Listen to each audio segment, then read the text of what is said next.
Bismillahirrahmanirrahim. Assalamualaikum warahmatullahi wabarakatuh. Bapak Kepala Sekolah yang saya hormati, dalam hal ini diwakili oleh Bapak Kepala Sekolah, Bapak Ibu Guru semuanya yang saya hormati. Alhamdulillah pada kesempatan ini kita bisa berkumpul bersama dalam kegiatan diseminasi penyebaran pemahaman penerapan pengalaman budaya positif di SMA Negeri 1 Pasawahan. Ini bagian rangkaian tugas saya selaku calon guru penggerak angkatan 11 Kabupaten Kuningan di SMA Negeri 1 Pasawahan. Baik Bapak Ibu semua, budaya positif ini merupakan bagian yang tidak terpisahkan dalam kehidupan sehari-hari kita. Nah, seperti kita ketahui bahwa paradigma pembelajaran sekarang sudah mulai bergeser. Jadi kembali kepada bagaimana kita melihat paradigma pembelajaran yang filosofis dari Ki Hajar Dewantara. Pembelajaran dengan paradigma baru merupakan pembelajaran yang dirancang berdasarkan prinsip pembelajaran berdiferensiasi, sehingga para peserta didik belajar sesuai dengan kebutuhannya berdasarkan tahap perkembangan sesuai dengan teori psikologi modern untuk mewujudkan profil pelajar Pancasila. Nah, dari paradigma ini kita dapat simpulkan Bapak Ibu, tugas kita selaku guru itu adalah bagaimana mencetak generasi atau siswa-siswa kita ini dengan tujuan mereka mempunyai sifat atau karakter sesuai dengan profil pelajar Pancasila. Nah, kita juga sudah mengetahui ada 6 dimensi pelajar profil pelajar Pancasila. Yang pertama itu beriman dan bertakwa kepada Tuhan Yang Maha Esa dan berakhlak mulia, kemudian berkebinekaan global, kemudian juga ada bergotong royong, kreatif, bernalar kritis, dan mandiri. Nah, ini adalah dimensi profil pelajar Pancasila. Nah, Bapak Ibu semua, ini adalah bagian atau goal atau tujuan dari bagaimana Bapak Ibu mengajar di kelas dengan mata pelajaran yang berbeda-beda, dengan capaian pembelajaran yang berbeda-beda, tapi kita berpikir bagaimana kedepannya siswa-siswa kita memiliki karakter sesuai dengan profil pelajar Pancasila. Nah, dalam paradigma yang baru ini ada satu hal yang menurut saya perlu kita garis bawahi, yaitu adalah bagaimana pembelajaran yang berdiferensiasi. Nah, ini PR bagi kita semua. Kurikulum Merdeka bahasanya itu mengedepankan bagaimana kita bisa melaksanakan kegiatan berdiferensiasi sesuai dengan kebutuhan siswa. Apalagi kalau kita melihat ke dalam filosofi Ki Hajar Dewantara bahwa pembelajaran itu harus berorientasi pada siswa. Artinya segala sesuatu yang menjadi patokan utamanya adalah siswa. Kita selaku guru bagaimana merancang kegiatan pembelajaran tidak lagi atau sudah tidak zaman Bapak Ibu yang sifatnya adalah guru sentris, tapi bagaimana kita mengaktifkan siswa-siswa kita di dalam kelas itu sebagai motor penggerak dalam kegiatan pembelajaran. Nah, ini Bapak Ibu paradigmanya yang sudah berubah. Jadi Bapak Ibu nanti bisa bisa memberikan pelayanan kepada anak-anaknya sesuai dengan pembelajaran yang sifatnya berdiferensiasi kepada siswa. Baik, Saudara bisa dibantu. Nah, ini Bapak Ibu ada miskonsepsi tentang teori kontrol. Nah, kita selaku guru bisa mengetahui bahwa kegiatan pembelajaran itu ya tentang teori kontrol kita selaku guru itu ada 4 hal yang menurut pendapat sekarang ini salah. Yang pertama, ilusi guru dapat mengontrol murid. Kemudian yang kedua, ilusi bahwa semua penguatan positif efektif dan bermanfaat. Ketiga, ilusi bahwa kritik dan membuat rasa bersalah mampu menguatkan karakter. Dan ilusi bahwa orang dewasa berhak memaksa. Nah, ini adalah miskonsepsi yang kadang-kadang kita merasa bahwa kita selaku guru itu bisa mengatur mereka dengan 4 cara ini. Tapi ternyata setelah dipelajari dengan berbagai teori psikologi perkembangan anak, teori pembelajaran, bahkan lagi karakter siswa, ternyata itu kurang tepat Bapak Ibu. Yang contoh misalkan ilusi guru dapat mengontrol murid. Seakan-akan kita selaku raja di kelas dapat saja semuanya siswa itu seperti apakan oleh kita, tapi ternyata tidak bisa seperti itu. Kemudian yang kedua, ilusi bahwa semua penguatan positif efektif dan bermanfaat.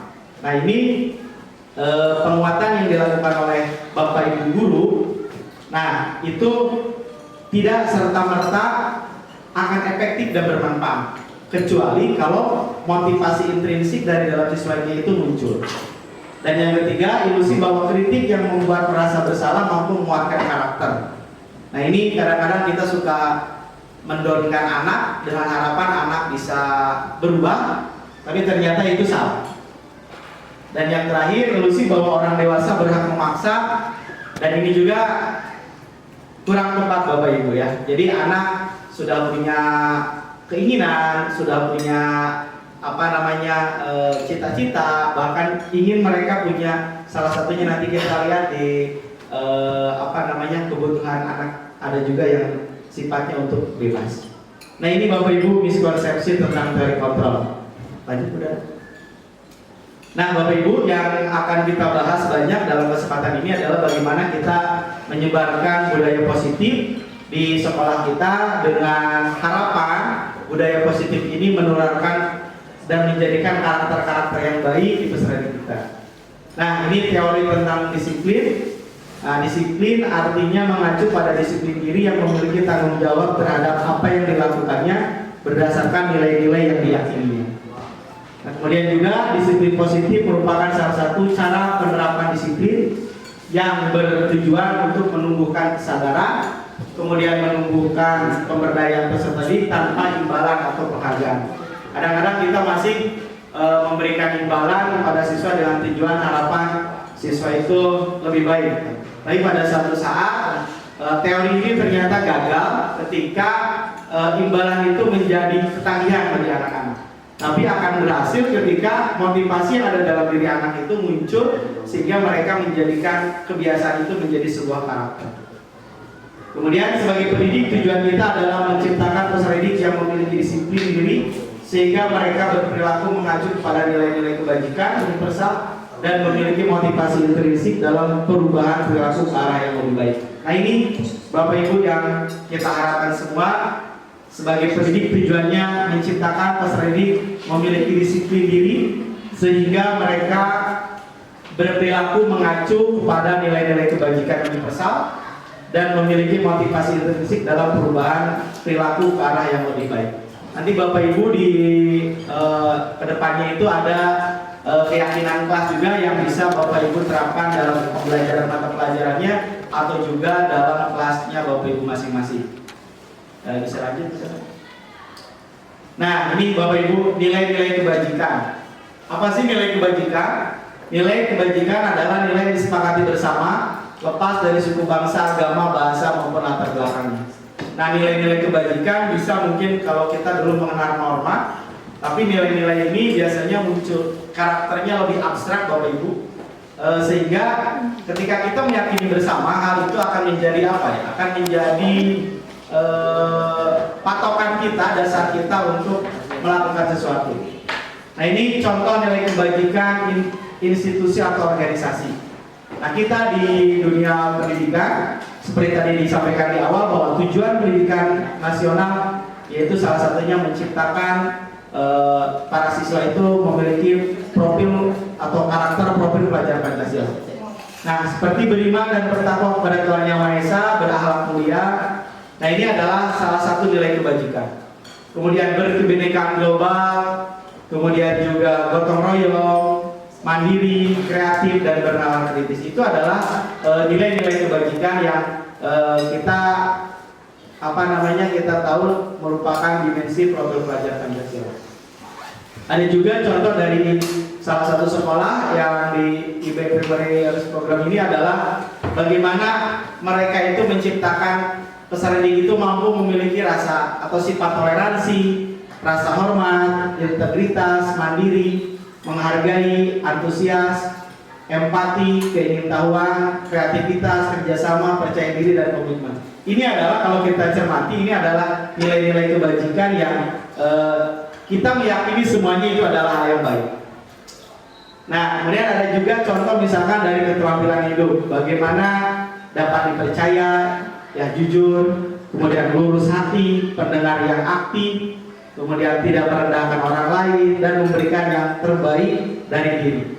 Nah, inilah contoh-contoh nilai kebajikan yang ada dalam kehidupan kita sehari-hari, baik di sekolah, di lingkungan masyarakat atau di lingkungan keluarga. Nah, tugas kita sebagai pendidik yang dalam kesehariannya harus bekerja sama juga dengan orang tua, bagaimana menciptakan para peserta didik itu memiliki nilai-nilai kebajikan ini. Ya, nanti kita sekolah harus berkolaborasi dengan orang tua bagaimana caranya menyampaikan nilai-nilai kebajikan ini. Sehingga tugas kita di sekolah tidak terlalu berat karena mereka juga sudah terbiasa melakukan hal-hal atau budaya positif di keluarganya yang memiliki atau mengarah kepada nilai-nilai kebajikan ini. Nah, ini Bapak Ibu semua. Nah, baik, untuk selanjutnya yaitu kebutuhan dasar manusia. Seperti kita rasakan sendiri Bapak Ibu bahwa manusia itu memiliki kebutuhan dasar. Nah, kebutuhan dasar manusia itu adalah segala sesuatu yang kita lakukan untuk mendapatkan apa yang kita inginkan.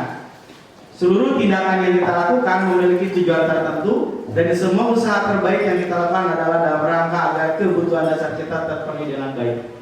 Ya, artinya setiap manusia, setiap peserta didik pasti juga memiliki kebutuhan dasar. Kebutuhan dasar itu harus mereka terpenuhi. Kalau tidak terpenuhi, biasanya akan ada hal yang bahasanya itu timpang dalam kehidupannya. Nanti kita lihat ada bisa aja benar. Ini Bapak Ibu 5 kebutuhan dasar. Ya, yang pertama kebutuhan manusia untuk bertahan hidup. Kemudian juga yang kedua kasih sayang dan rasa diterima. Ketiga kebutuhan penguasaan. Keempat kebebasan dan kelima kesenangan. Kita sedikit ulas satu-satu apa sih kebutuhan dasar manusia. Ini sambil kita merefleksikan diri kita sendiri. Kebutuhan bertahan hidup adalah makanan, pakaian, tempat tinggal, keamanan, kesehatan. Nah, ini adalah kebutuhan dasar bertahan hidup. Insya Allah kita semua sudah memiliki sifat-sifat itu dan sampai sekarang sudah bisa bertahan hidup. Mungkin di tempat lain, manusia lain ada yang masih berkutat di bagaimana mereka masih mempertahankan bertahan hidup. Hari ini makan, gak mungkin besok bisa makan. Ya, nah kita alhamdulillah bersyukur semuanya bertahan hidup, makanan, pakaian, tempat tinggal, insya Allah keamanan, kesehatan juga sudah kita terpenuhi. Nah, anak-anak juga sama Bapak Ibu semua. Nanti Bapak Ibu mungkin yang wali kelas atau mungkin yang kita sama lebih lebih mengenali anak, barangkali lebih bisa menggali kebutuhan dasar ini. Yang kedua yaitu kebutuhan rasa kasih sayang dan rasa diterima.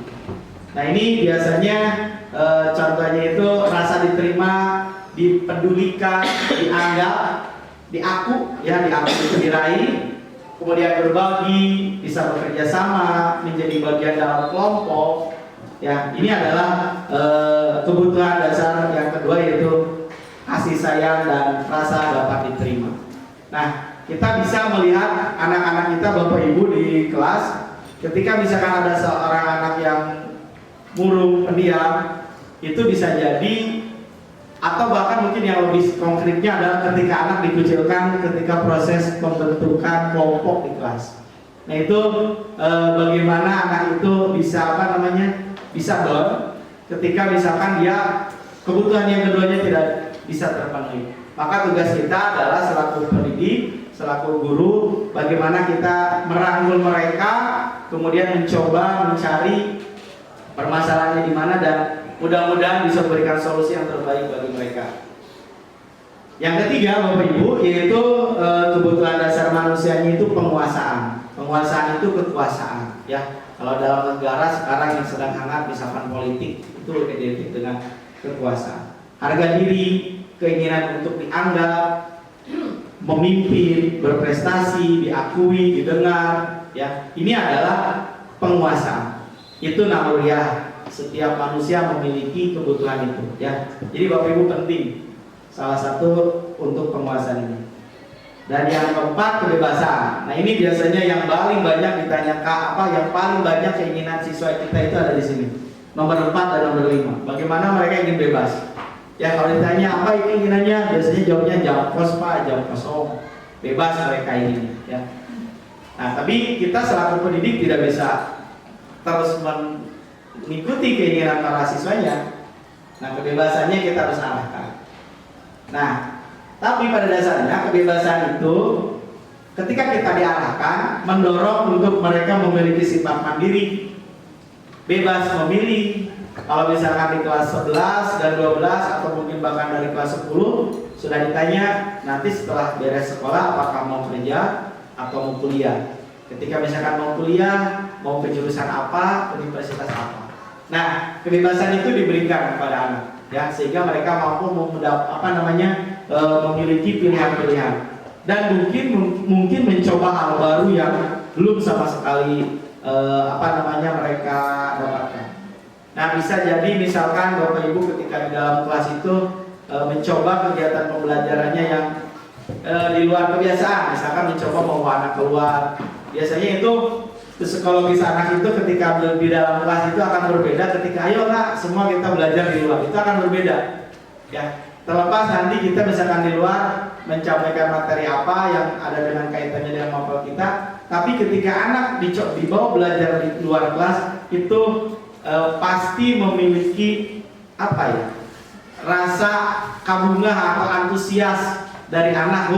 Sekarang belajarnya di luar, seakan-akan mereka belajar dari itu bebas, padahal sama juga belajar, cuma ketika di dalam kelas terkungkung oleh ruangan. Nah, perlu Bapak Ibu kita coba ya, dengan potensi yang ada di Selama Pasawahan, hutan dekat, Taman Nasional dekat, ya situ depan banyak. Ya, silakan Bapak Ibu kembangkan. Kita bareng-bareng bersama Bapak Ibu. Dan yang terakhir, kebutuhan dasar manusia, kesenangan. Ya, senang. Nah, bahkan saya pernah baca sebuah artikel itu bahwa sebetulnya anak-anak itu yang paling diinginkan itu dua ini Bapak Ibu, bebas senang. Jadi mereka itu siswa yang merdeka dan mereka juga bermain. Merdeka mereka dengan keinginannya dan bermain.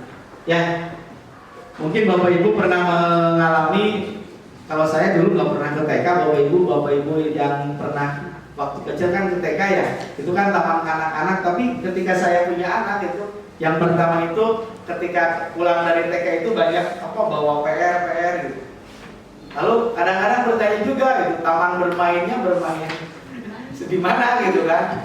Padahal kalau kita lihat anak seperti atau usia seperti itu ya hakikatnya di sini Bapak Ibu bermain. Ya makanya Bapak Ibu dengan paradigma pembelajaran yang baru mari kita mencoba mengajak mereka bermain dalam pembelajaran. Ya, ada yang pembelajaran yang seperti buku itu berdua ya Bun ya. Dulu pernah ada kuisis, kemudian ada interaktif lagi yang kemarin Pak sampaikan itu Pak live worksheet ya Pak. Iya. Nah itu bisa, silakan mereka bermain ya bawa. Kemudian ini humor, antusias dan tertawa. Nah ini lihat Bapak Ibu di kesenangan itu mereka senangnya seperti itu, bawa ya. Ya Bu Susi matematika, bagaimana nih anak bisa ketawa pelajaran matematika gitu kan. Ya kesannya itu duduk diam dengarkan sidakap gitu kan. Tapi bagaimana anak dibawa untuk bisa bermain, humor, antusias dan tertawa. Nah, ini Bapak Ibu kebutuhan dasar manusia. Nah, titik poinnya adalah bagaimana Bapak Ibu sebagai seorang pendidik, sebagai seorang guru mampu mengenali kelima kebutuhan dasar ini. Ya, kalau dibaca atau dilihat sekarang sungguh berat Bapak Ibu tugas seorang guru itu. Ya, kalau hanya tugasnya saja datang, ajar, kemudian pulang berikan nilai, itu mungkin nanti bahasanya itu bisa ke sebagai pengajar saja. Kalau pendidik ada perbedaan di sana seperti itu. Nah, ini Bapak Ibu kebutuhan dasar manusia. Bisa dilanjut Bu? Nah, selanjutnya kita mengenali bagaimana motivasi perilaku manusia. Tadi sudah mengenali kebutuhannya, sekarang kita mencoba perilaku manusia itu seperti apa sih motivasi terbentuknya. Nah, biasanya ketika kita menghadapi anak yang bermasalah atau siswa-siswa yang memiliki kebutuhan khusus atau ada hal-hal lain, nah ini tidak terlepas dari dua hal. Pertama ada yang disebut dengan motivasi ekstrinsik, yang kedua ada motivasi intrinsik. Nah, kita di awal-awal atau bahkan mungkin saya pribadi sebelum mengenal atau bergabung di pendidikan guru penggerak, kadang-kadang yang ini yang paling dominan biasanya. Motivasi anak itu diarahkan bagaimana dia taatnya itu hanya untuk menghindari hukuman atau ketidaknyamanan. Dan yang kedua, untuk mendapatkan imbalan atau penghargaan dari orang lain. Nah ini bagus ketika anak sudah seperti itu, tapi itu sifatnya nggak lama, hanya beberapa saat. Ketika permen di kantong kita sudah habis, uang yang misalkan yang biasa kita bagikan habis, ya mereka tidak lagi memiliki atau mempunyai motivasi yang kuat, karena mereka cenderungnya motivasinya datangnya dari luar. Nah, tapi yang seperti apa motivasi yang baik bagi anak itu atau motivasi yang perilaku itu adalah bagaimana kita mengarahkan bahwa orang memiliki atau menghargai diri sendiri dengan nilai-nilai yang mereka percaya atau yang disebut dengan motivasi intrinsik, untuk menjadi orang yang mereka inginkan dan menghargai diri sendiri dengan nilai-nilai yang mereka percaya. Nah, mungkin tugas kita selaku guru adalah bagaimana membuat anak itu percaya diri, percaya diri sehingga mereka yakin bahwa mereka punya kemampuan sehingga mereka keluar tuh motivasinya. Biasanya kalau yang motivasi intrinsik itu adalah punten Bapak Ibu, biasanya yang siswa-siswa yang kurang percaya diri. Tapi kalau siswa yang sudah percaya diri, biasanya mereka paham bahwa apa sih tujuan saya belajar, langkahnya kemana, tujuannya apa, caranya seperti apa, sehingga mereka nggak usah nggak usah di bahasanya itu oleh kita disuruh-suruh. Nah ini juga jadi bahan refleksi saya pribadi di keluarga. Nah, bagaimana menerapkan anak itu, kita metodenya dengan bagaimana menerapkan motivasi intrinsik.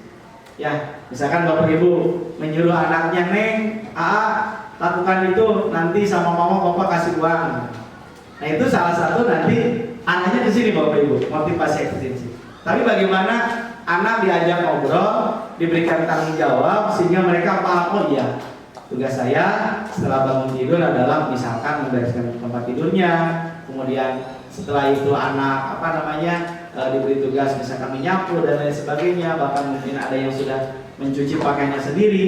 Nah, ketika munculnya sudah dalam diri, mereka percaya diri, maka itulah motivasi intrinsik yang keluar. Inilah yang sebetulnya harus kita terapkan, ya. Kita selaku guru, anak di rumah dan anak-anak di sekolah adalah bagian kajiannya untuk mengarahkan ke arah motivasi intrinsik.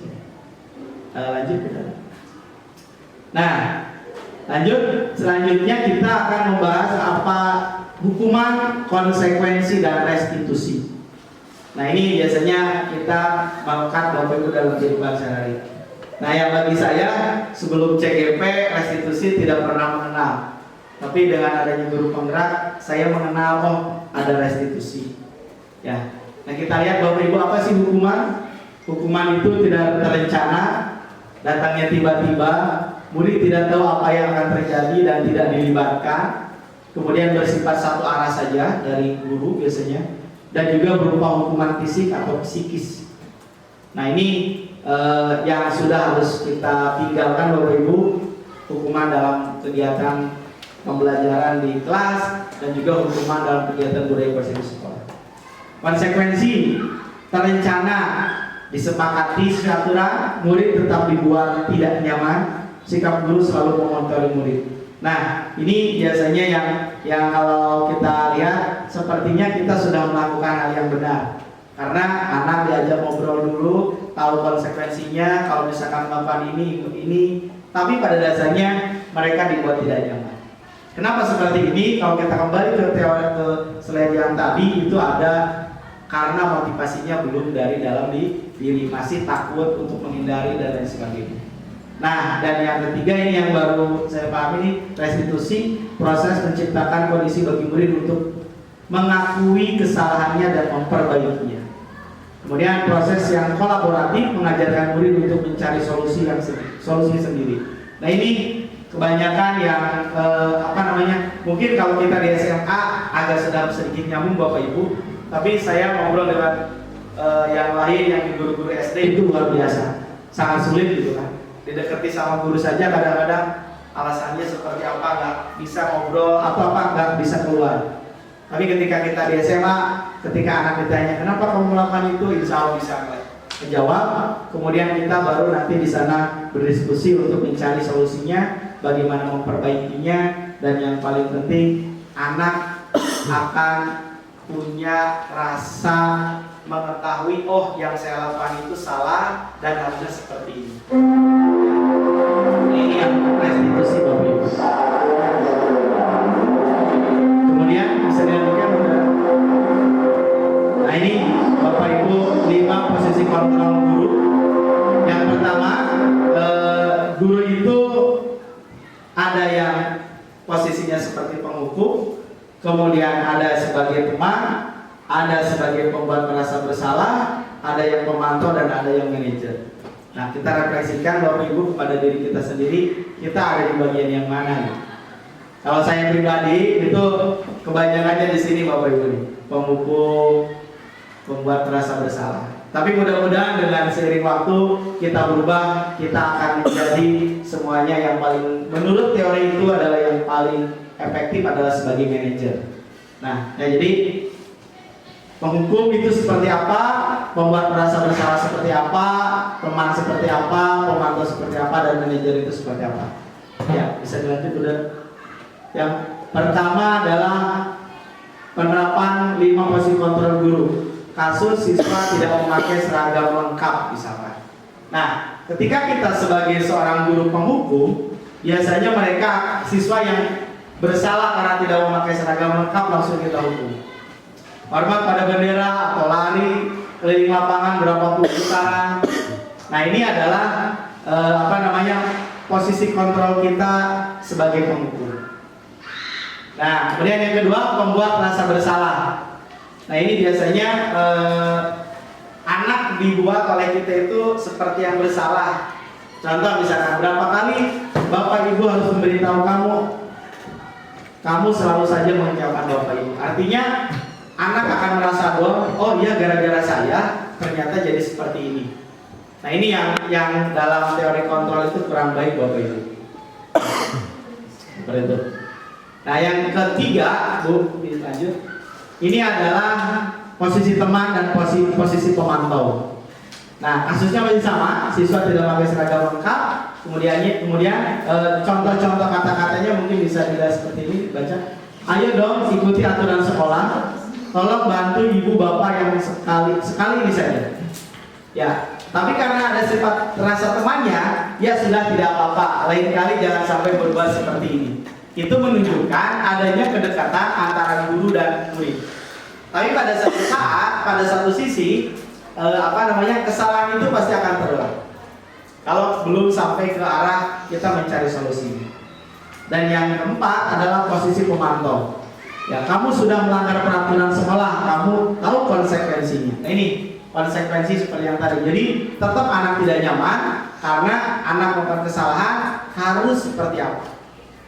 Setelah upacara kamu beli atributnya ke koperasi dan jangan diulangi lagi. Nah, artinya sudah mencoba mengajak siswa yang seperti ini salah, konsekuensinya seperti apa, solusi seperti apa. Cuma ada kata-kata masih mereka dibuat tidak nyaman dengan keadaan ini.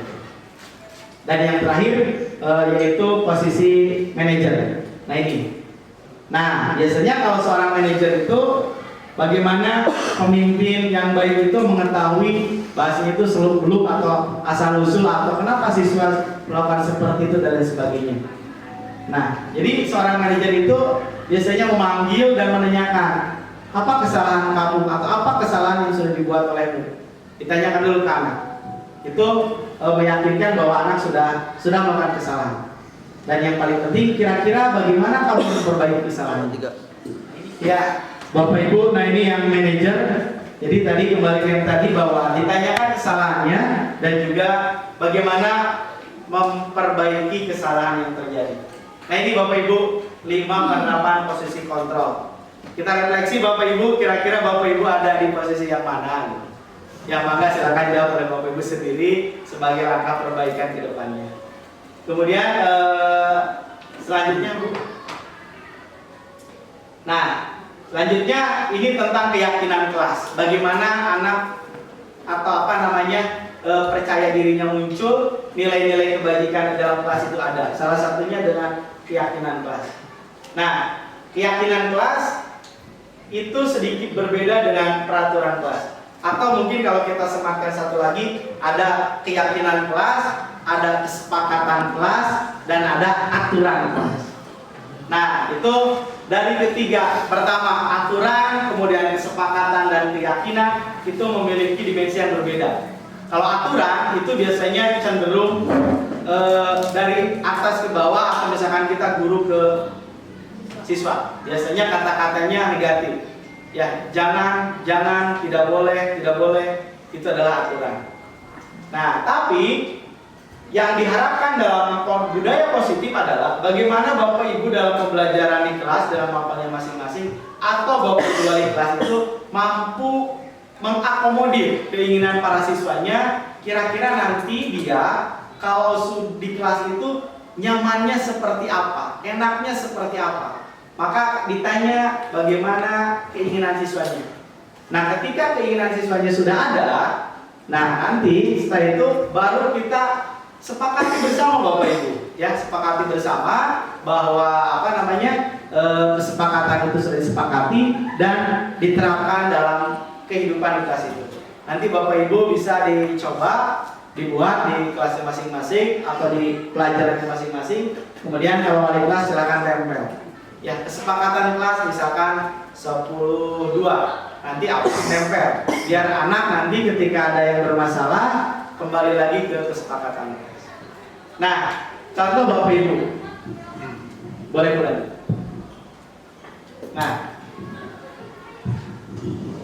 Nah, untuk membentuk keyakinan kelas, tadi yang saya contohkan adalah misalkan keyakinan kelas itu bersifat abstrak, berupa pernyataan universal yang seperti tadi nilai-nilai kebajikan, dibuat dalam pernyataan positif, sedikit saja agar mudah diingat, sesuai dengan kondisi kelas dan sekolah sehingga mudah diterapkan.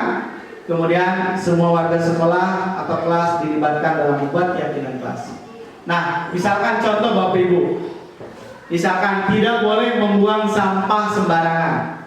Nah, kata-kata tidak boleh itu sifatnya negatif Bapak Ibu, nanti tolong dihindari, bisa diganti dengan buanglah sampah pada tempatnya. Nah, itu ketika aturan adalah tadi yang pertama tidak boleh membuang sampah, ketika kesepakatan berubah menjadi buanglah sampah pada tempatnya. Kalau keyakinan kelasnya berubah menjadi kebersihan. Nah, jadi keyakinan kelas ini adalah puncak dari nilai-nilai kebajikan itu. Dari tadi kata-kata yang tidak positif dirubah menjadi yang positif, kemudian dari yang tidak dari aturan ke yang positif menjadi kesepakatan, dan nanti kita punya keyakinan kelas akan seperti apa. Ya, ini yang pernah saya lakukan di mata pelajaran geografi, misalkan saling toleransi dan menghargai. Ini kata awalnya adalah Bapak Ibu tidak boleh membuli teman. Ya, ini kesepakatan kelasnya jadi saling toleransi dan menghargai. Nanti ketika kita kaji keyakinan kelas, mungkin ini bisa untuk nilai kebajikan, misalkan toleransi dan menghargai. Kemudian menciptakan ruang kelas yang teratur, rapi, indah, bersih, nyaman dan tenang. Kemudian juga mentaati aturan sekolah, disiplin, menciptakan kelas yang menyenangkan dan seru. Nah, ini Bapak Ibu, kalau Bapak Ibu buat di pembelajaran Bapak Ibu atau di kelas, saya punya keyakinan insya Allah pembelajaran akan berjalan lancar. Termasuk biasanya yang dikeluhkan kita adalah anak masuk telat. Ya, anak masuk telat. Nah, bagaimana? Maka buat Bapak Ibu kesepakatan kelas yang disepakati oleh siswa, rekan-rekan siswanya dan juga guru.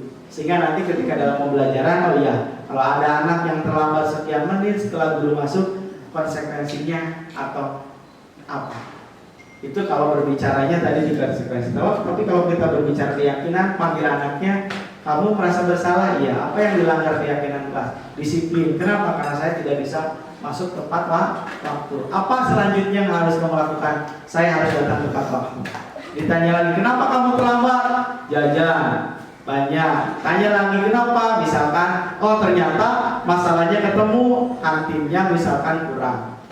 Misalkan itu salah satu contoh ya. Jadi nanti dengan pembentukan keyakinan kelas kita bisa mendeteksi masalahnya itu masalah-masalah apa yang ada di sekolah, sehingga ketika kita mencoba merestitusinya, budaya positif itu akan muncul. Nah itu Bapak Ibu. Nanti jangan lupa Bapak Ibu ditunggu poster-poster keyakinan kelasnya, baik dalam guru mata pelajaran atau di kelasnya. Saya punya keyakinan kalau kelas sudah dikondisikan dengan baik, tugas Bapak Ibu sebagai wali kelas atau tugas Bapak Ibu sebagai guru mata pelajaran akan lebih mudah. Karena kita sudah berjalan berdasarkan kesepakatan dan keyakinan yang dibuat secara bersama-sama antara guru dan murid. Nah, boleh lanjut Bu. Nah ini Bapak Ibu segitiga restitusi. Nah apa sih restitusi? Restitusi adalah suatu proses dialog yang dijalankan oleh guru agar dapat menghasilkan murid yang mandiri dan bertanggung jawab. Ya ini restitusi. Ya jadi suatu proses dialog yang dijalankan oleh guru. Nah dialog itu berarti kan antara guru dan siswa. Atau mungkin misalkan di Bapak Ibu dengan anak di rumah juga bisa. Ya ditanya, kemudian nanti akan disepakati, kemudian bagaimana pemecahannya. Suatu proses dialog yang dijalankan oleh guru agar dapat menghasilkan murid yang mandiri dan bertanggung jawab. Nah itu restitusi Bapak Ibu. Nah dalam restitusi ini ada 3 bagian. Yang pertama itu menstabilkan identitas, ini yang pertama. Kemudian lanjut yang kedua yaitu validasi tindakan yang salah. Dan yang ketiga adalah menanyakan keyakinan. Ini adalah bagian penguatan untuk yang lebih baik. Ini menstabilkan supaya tidak down. Ini validasi. Anak berpikir itu salah, ini benar. Itu benar, misalkan ini salah. Sehingga dalam dalam pikirannya sudah punya pemahaman. Nah ini Bapak Ibu segitiga restitusi. Bisa lanjut udah. Nah baik, kita mencoba kemarin Bapak Ibu di guru penggerak Jawa Barat sudah ada juga ya tugas modul restitusi. Nah sudah dilakukan Bu ya? Sudah dikirimkan angkanya. Udah 2.3. Nah kita sharing Bapak Ibu ya. Yang pertama menstabilkan identitas, yaitu berdasarkan prinsip membuat kesalahan adalah bagian dari proses pembelajaran. Ya jadi kita meyakini bahwa tidak ada manusia sempurna, tidak ada murid yang tidak pernah salah, atau mungkin dalam pembelajaran tidak ada murid yang bodoh. Ya, ingat tuh ya Pak Dodi, Prof siapa yang ahli fisik itu, Prof Surya ya? Ya, Prof Yohanes Surya, dia mengatakan tidak ada murid yang bodoh, hanya ada murid yang belum menemukan metode dan guru yang tepat. Maka kalau yang saya baca Prof Surya itu mengambil orang-orang dari Papua ya Pak Dodi ya, orang-orang Papua yang punten mungkin kita menganggap mereka bodoh. Dilatih oleh Prof Surya, diberikan pemahaman, dididik, dilatih, akhirnya mereka menjadi juara olimpiade bahkan tingkat dunia. Nah, jadi kita kembali ke sini awal bahwa tidak ada murid yang sempurna. Kesalahan itu bisa saja terjadi di semua orang. Nah, maka kata-katanya adalah nanti ketika Bapak Ibu melakukan segitiga restitusi adalah kata-katanya pertama berbuat salah itu wajar. Ya, tidak ada manusia yang sempurna. Ibu Bapak juga pernah melakukan itu. Apalagi kalau kita bercermin bagaimana pun dan maaf bandungnya kita ya, ketika siswa itu seperti apa kita bisa melihat bisa merefleksikan. Ibu Bapak tidak mau mencari siapa yang salah, tapi Ibu Bapak ingin mencari solusi dari permasalahan ini. Kamu berhak merasa begitu.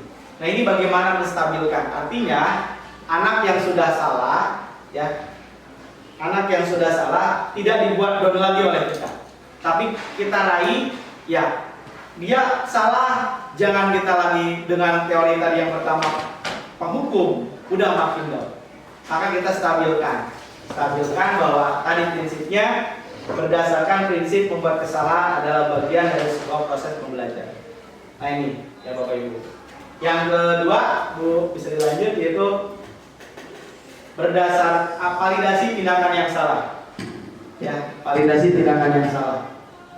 Berdasarkan prinsip setiap perilaku berupaya memenuhi suatu kebutuhan tertentu. Ya.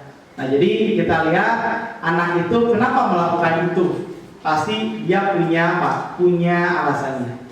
Kamu pasti punya alasan mengapa melakukan hal itu. Nah, dari sana kita dari nanti melihat kenapa anak melakukan itu. Ya, kebutuhan apa yang belum terpenuhinya? Kenapa misalkan dia melakukan, misalkan contoh ada siswa A dan siswa B. Kenapa si siswa B itu memfitnah si siswa A misalkan? Nanti ketika kita validasi tindakan akan muncul, ya Bu, saya difitnah sama sini karena ini. Nah, dengan berdialog, dengan restitusi ini kita mengetahui permasalahannya di mana. Dan yang salah diajak untuk bareng-bareng tidak mengulangi dan mencari solusinya. Kata-kata yang ada biasanya dalam validasi tindakan yang salah adalah kamu pasti punya alasan mengapa melakukan itu. Kemudian padahal kamu bisa melakukan yang lebih buruk dari itu. Untung tidak terjadi gitu lah. Kemudian kamu patut bangga karena telah melindungi sesuatu yang penting bagimu. Terakhir, kamu melakukannya karena mempertahankan sesuatu yang penting bagimu. Nah, biasanya di sini adalah anak untuk, kalau tadi yang pertama supaya distabilkan dulu, yang kedua ini anak keluar benar-benar ngobrol itu makin banyak gitu. Ya, kenapa seperti itu? Kemudian sampai mungkin di tahapan ini kita bisa mengetahui detail banyak anak permasalahannya di tahapan validasi tindakan yang salah. Nah, dan yang ketiga adalah menanyakan keyakinan. Nah, ini adalah berdasarkan prinsip teori kontrol bahwa pada dasarnya kita termotivasi secara intrinsik. Jadi siswa itu pada dasarnya memiliki itu tadi, percaya diri, kemampuan, sehingga motivasi itu muncul dalam dirinya. Nah, kalimat-kalimat yang bisa untuk menanyakan atau keyakinan pertama, apa keyakinan kelas kita, ya? Atau misalkan apa keyakinan dalam pembelajaran, misalkan saya geografi. Nah, kemudian nilai-nilai apa yang telah disepakati bersama, tanyakan kan, ya, tidak boleh menghina orang lain, harus menghargai, toleransi. Kemudian seperti apa gambaran sebuah kelas yang ideal menurut kamu? Nah, ini ketika ada permasalahan di kelas. Dan juga kamu ingin menjadi orang yang seperti apa? Menanyakan untuk kedepannya seperti apa.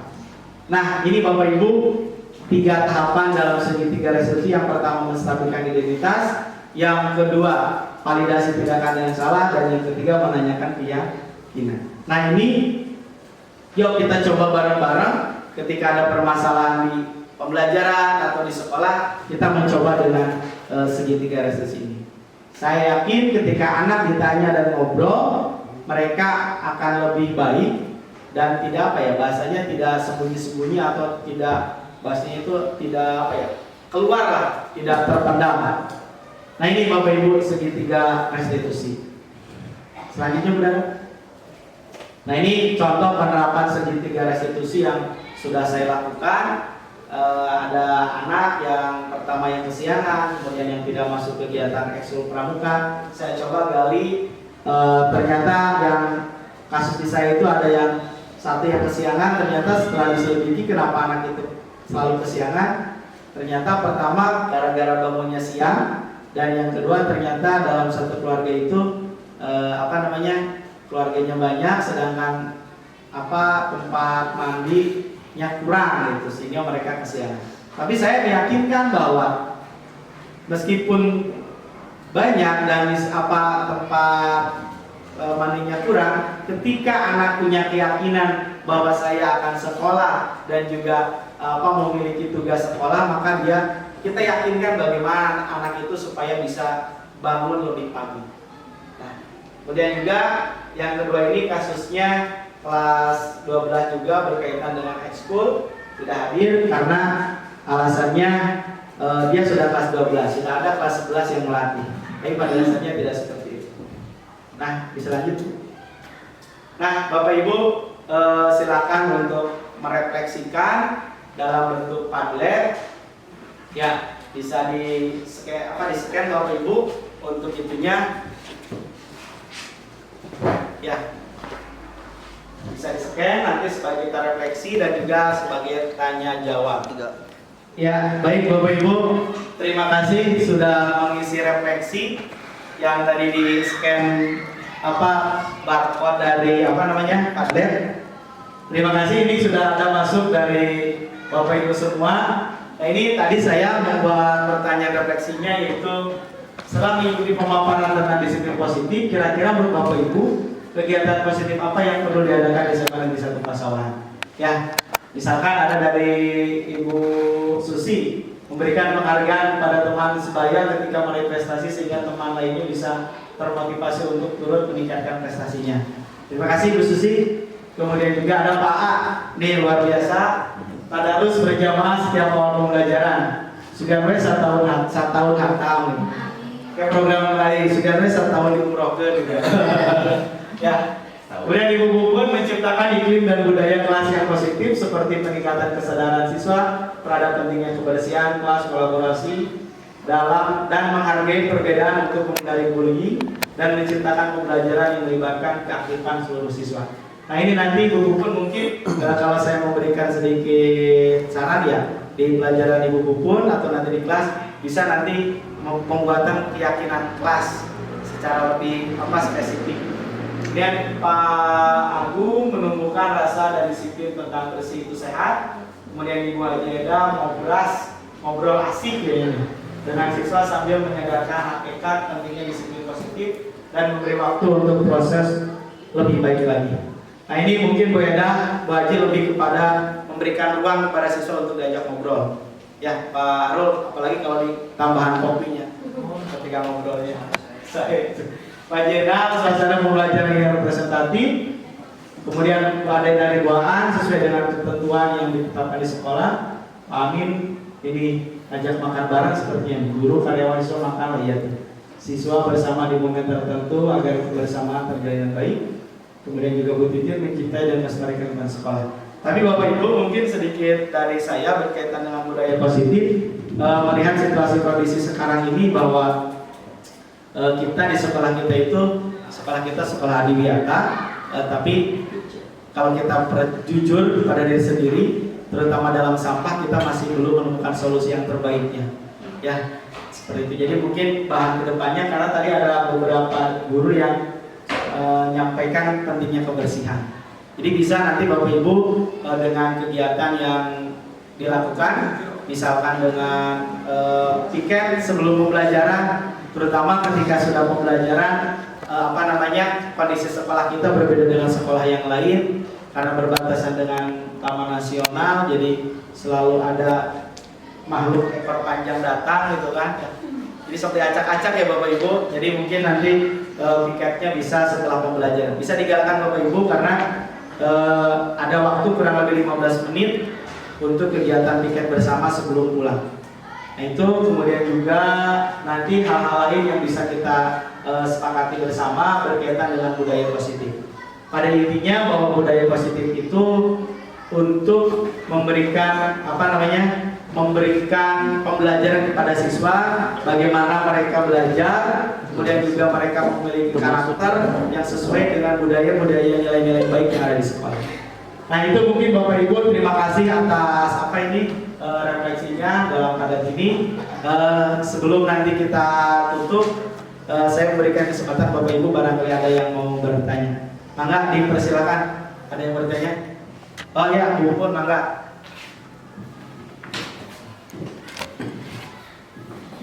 Assalamualaikum warahmatullahi wabarakatuh. Waalaikumsalam warahmatullahi wabarakatuh. Izin bertanya Pak Heru, ya. Tadi sedikit dijelaskan. Bukan berdiri aja. Ini udah berdiri loh ya. Tadi sedikit dijelaskan tentang posisi guru terhadap siswa, ada beberapa ya. Yang pertama ada posisi sebagai penghukum, lalu ada posisi guru sebagai pembuat rasa bersalah, dan yang paling idealnya itu guru harus sebagai manajer. Nah, pertanyaan saya, contoh secara kontekstual guru sebagai manajer itu seperti apa? Karena yang kita tahu kompetensi guru kan tidak ada kompetensi manajerial ya. Kita hanya ada 4 kompetensi ya, pedagogi, profesional, kepribadian, dan sosial. Ya, seperti itu. Ya, jadi posisi guru sebagai manajer itu contoh secara kontekstualnya seperti apa? Terima kasih. Assalamualaikum warahmatullahi wabarakatuh. Waalaikumsalam warahmatullahi wabarakatuh. Waalaikumsalam warahmatullahi wabarakatuh. Terima kasih Bu Bun, pertanyaannya berkaitan dengan 5 posisi kontrol Bapak Ibu guru ya. Yang ditanyakan Bu Bun adalah ketika seorang guru menjadi manajer ya. Nah, baik Bapak Ibu, mungkin kita sharing saja Bu Bun ya. Karena yang saya pahami ketika 5 posisi kontrol itu adalah mungkin apa bahasanya itu seperti ini. Kita hanya mencatut nama manajernya saja. Tapi kompetensi manajernya itu kita kan betul hanya ada 4 kan, kepribadian, kemudian ada profesional, ada pedagogi, ada sosial. Sedangkan manajer nggak ada. Nah di guru penggerak ada 1, nanti ada di kalau nggak salah modul 3 itu bagaimana pengembangan manajerial seorang kepala sekolah atau juga ada di pengawas sekolah. Nah, yang saya pahami Bu Bun, kita berbagi saja ya. Nah, manajer di sini itu mungkin yang saya pahami adalah langkah-langkahnya saja. Langkah-langkah saja sebagaimana seorang guru itu posisi kontrolnya seorang manajer. Nah, yang saya bisa pahami adalah bagaimana pertama ketika kita menjadi seorang manajer itu ibarat kita sebagai burung mata elang. Jadi burung elang itu kan yang terbang, dia matanya tajam. Nah, leadership itu seperti mata itu. Artinya, guru pada kasus itu harus memiliki pandangan yang luas tentang posisi anak itu. Kalau manajer berarti dalam sebuah perusahaan, ya. Nah, ketika kita dalam pembelajaran di kelas, kita seperti mata elang, bahkan kita sudah bisa bisa mendeteksi ketika ada anak yang Pak diam aja gitu kan, oh ternyata bermain HP gitu kan. Ada yang seperti apa? Kenapa sih seperti itu? Nah, tapi dalam konteks ini, posisi kontrol ini, kita harus mampu Bapak Ibu guru itu menyikapinya dengan pemecahan masalah seperti seorang manajer. Pertama, misalkan menanyakan dulu permasalahannya seperti apa, ya, kemudian juga kira-kira untuk memperbaikinya seperti apa. Atau mungkin lebih tepatnya bahasanya bargaining Bu, tawar menawar. Kenapa anak seperti itu?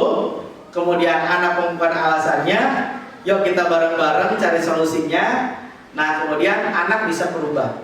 Nah, rangkaian dari menghargai anak, menerima pendapat anak, menerima curhatan anak, kemudian membuat solusi bersama dengan anak, kemudian anak menjadi berubah, itu mungkin yang saya pahami sebagai rangkaian seperti seorang manajer. Itu mungkin Bu Bun.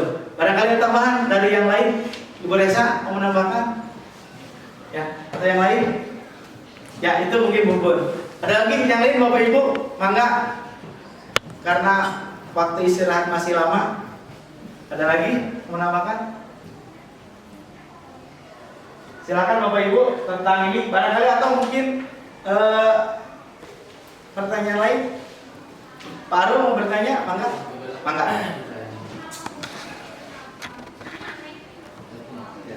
Assalamualaikum warahmatullahi wabarakatuh. Waalaikumsalam warahmatullahi wabarakatuh. Punten Pak Heru, izin bertanya terkait dengan tadi masalah restitusi ya. Itu materi yang sangat menarik sekali gitu. Tapi di sini yang masih saya bingungkan terkait dengan penerapan restitusi itu sendiri, khususnya berkaitan dengan program sekolah di luar pembelajaran, contohnya adalah sholat misalnya gitu ya, ataupun juga implementasinya dalam kegiatan-kegiatan literasi keagamaan ataupun juga yang lainnya yang berhubungan dengan di luar sekolah itu sendiri. Nah, bagaimana gitu ya implementasinya gitu, sementara kalau memang kita menerapkan hukuman di dalam proses pembelajaran di luar sekolah juga agak kurang tepat juga menurut saya gitu. Mungkin ini bisa menjadi cara juga, cuman saya masih bingung gitu bagaimana menerapkannya gitu. Kalau hukuman kan masa sholat dihukum, masa kita yang menghukum kan Tuhan yang hukum gitu kan ya, gitu makan gitu. Nah ini penerapannya di sekolah itu seperti apa sih Pak gitu. Itu aja Pak. Terima kasih. Assalamualaikum warahmatullahi wabarakatuh. Waalaikumsalam warahmatullahi wabarakatuh.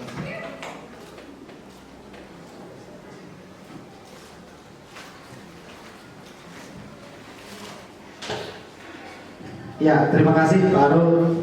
Pertanyaannya berkaitan dengan penerapan ya restitusi. Ya, penerapan segitiga restitusi ini sebetulnya tidak mengenal batas Pak Arul. Mau dimanapun, mau di lingkungan sekolah, di keluarga, dimanapun bisa. Ya, dan ketika kita sudah menerapkan ini, itu pada intinya Pak Arul yang saya pahami adalah bagaimana ini Pak Arul caranya memahamkan anak. Jadi anak itu dibuat mereka itu sadar bahwa dia salah. Kemudian ditanya kira-kira nilai apa yang muncul dari kesalahan itu. Misalkan, misalkan ketika sholat berjamaah ya, misalkan, nah kamu kenapa nggak sholat? Misalkan, ketika jawab Pak, saya misalkan belum balik, itu berarti dalam koridor agama kan nggak bisa ya, karena belum balik. Tapi ketika misalkan sudah balik, menanyakan, nah kamu kenapa kamu nggak salah? Alasannya malas lah, waktulah dan sebagainya. Nah kemudian kita bilang bahwa kesalahan itu, atau mungkin dalam bahasa agama, tenang nak, Allah maha pengapura. Itu salah satu bahasa-bahasa menstabilkan. Jadi kegiatan yang sudah dilakukan anak salah itu jangan kita downkan, tapi perubahan itu bisa dilaksanakan. Ya dengan tadi misalkan Allah yang maha pengampun. Nah kemudian juga tidak ada manusia yang luput dari dosa. Nah dari sana kita baru naikkan tingkatkan Pak Rukun yang kedua, validasi tindakan yang salah. Kita meyakinkan kenapa sih kamu nggak sampai belum bisa sholat. Nah, mereka tidak berbicara apakah faktor temannya atau mungkin dia nggak sholat itu karena dia nggak tahu tata cara sholat. Bisa jadi seperti itu kan? Nah, minder gitu kan dan lain sebagainya. Nah, ini ada di validasi yang tindakan yang salah. Dan yang ketiga, tanyakan keyakinannya, komitmennya seperti apa. Nah, baru di sini mungkin nanti kita kalau misalkan sholat baru berbicara tentang hukumnya dosa. Nah, artinya anak juga, oh iya ya, kalau saya itu sholat, berarti saya dosa. Kalau saya dosa, berarti hukumnya terus itu. Nah, rangkaian inilah Pak Arul yang saya pahami itu adalah bagian segitiga restitusi. Teknik caranya yang paling yang pernah saya lakukan tadi dengan contohnya memanggil anak, kemudian mengajak untuk berwawancara atau diskusi, baru muncul seperti itu. Nah itu yang pernah saya lakukan untuk tadi penanganan 2 anak yang kesiangan dan juga yang bolos ekstra kurikuler. Nah itu mungkin Pak Arul barangkali berkaitan dengan restitusi. Jadi kesimpulannya atau intinya itu tidak hanya untuk siswa tuh Pak, bahkan mungkin bisa saja di rumah. Ya saya misalkan punya anak kecil, bertanya anak ini melakukan kesalahan di sana, deketin, ngobrol, kemudian nanti baru nilai-nilai positif apa yang dia sudah langgar, tanyakan keyakinannya sehingga solusinya seperti apa. Kadang-kadang anak itu memiliki karakter yang berbeda-beda. Kayak ia mau kudu kieu, kayak mau kudu kieu, kayak mau kudu kieu. Nah itu mungkin seperti itu. Ya, itu. Bisa dipahami Bapak Ibu? Ya. Masih ada waktu? Ya, masih ada waktu Bapak Ibu, kira-kira seperti apa berkaitan dengan penerapan budaya positif? Ya, Bapak Ibu, kita ke akhir. Nah, ini Bapak Ibu penutup kegiatan ini. Terima kasih sudah tadi ada refleksi, dan juga tadi ada tanya jawab atau bertanya. Nah ini Bapak Ibu penutup, dalam penerapan program disiplin positif hendaknya guru memiliki standar tadi yang Bobo sampaikan ya, kepribadian, profesional dan sosial yang baik, di mana guru mampu merefleksikan dirinya dalam posisi kontrol saat ini.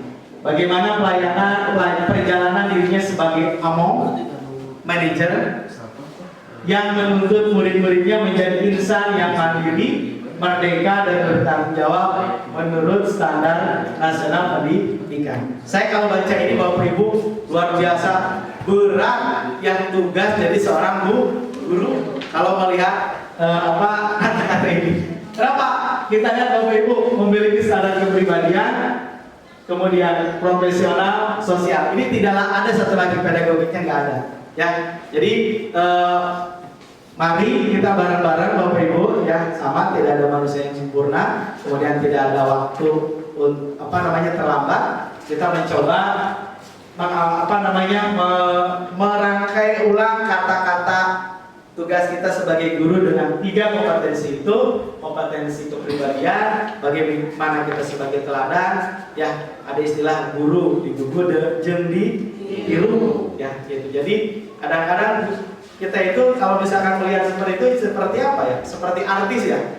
Tingkah laku kita dilihat, gerak-gerik kita dilihat, bahkan mungkin perkataan kita ditiru oleh mereka ataupun lain sebagainya. Makanya berat. Nah, ini tadi yang saya sampaikan bedanya dengan pengajar.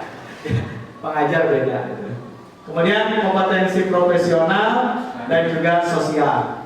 Nah, ini ujung-ujungnya menjadi murid-murid yang menjadi insan yang mandiri, merdeka, dan bertanggung jawab.